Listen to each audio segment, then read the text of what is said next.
Okay guys, this is a new and revised rendition of my planets, the orbit of the planets within the concave Earth. This actually makes perfect sense. It's functional. The retrograde motions are all working in fluid motion harmoniously with the magnetism of the Sun. When the planet goes opposite the Sun on the other side of the celestial sphere, it gets magnetically confused, it loses its magnetic influence from the Sun, and goes the other way. It starts to sag, it starts to get lower to the Earth, so the angular diameter increases. It also increases its brightness. The magnitude is measured by the lower the number makes it a brighter object in the sky. So during the retrograde, the planets are going to become bigger. The angular diameter is going to get bigger, and they're also going to become brighter. There is an antipolar, anti-solar illumination zone opposite the Sun. That's how we get full moons, because the sunlight is bending around the other side of the Earth. It's using the glass sky to curve around like that, and it converges there. That's how we get lunar eclipses too. There's actually a funnel-shaped void area there, if you can see that, a faint little dark line there. But when the planets are opposite the Sun like that, that's how they get their retrograde motion, because they're losing that magnetic influence. This is a top-down view. It's orthogonal. It's not showing the tilt of the Sun. I'm just doing a straight going around like that. It doesn't have the actual 23.4 degree tilt, which would make the planets look a little bit different too.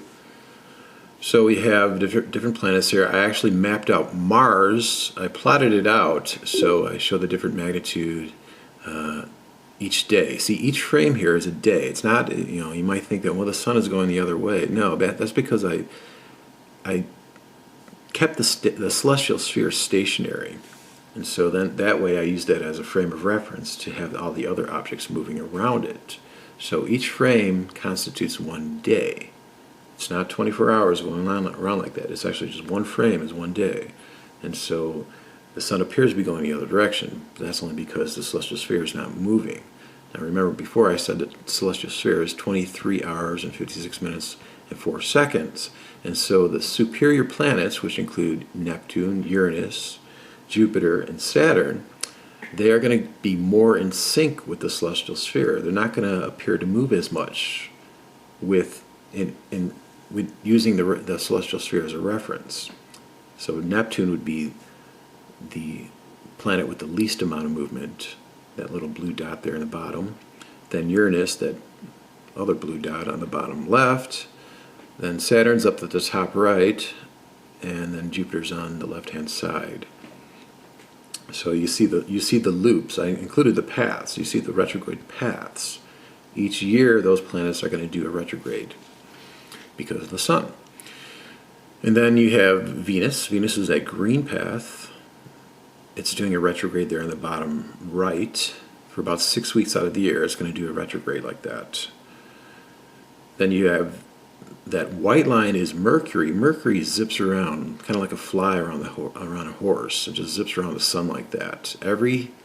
It does a retrograde 3 times a year. So this whole cycle is actually taken as, I used Mars as a reference. So Mars actually goes around, it passes the Sun about once every 2 years, a little bit more than that. So I actually plotted out Mars, a different magnitude and the diameter, and I show that when it goes into retrograde, Mars is that orange line.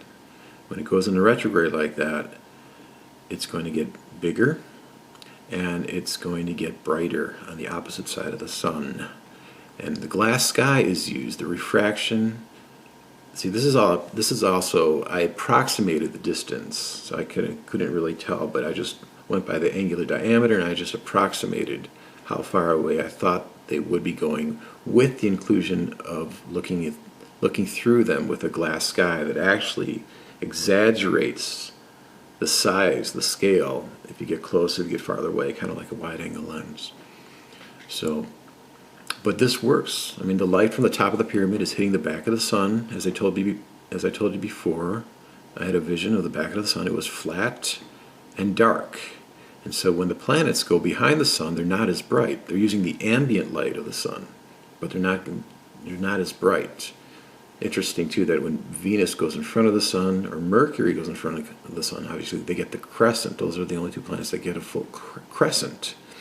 But when they do get the crescent, that crescent is very bright, as opposed to when it goes behind the sun and there's no crescent, but it's fully illuminated, but it's dim. You have to wonder, why is that happening?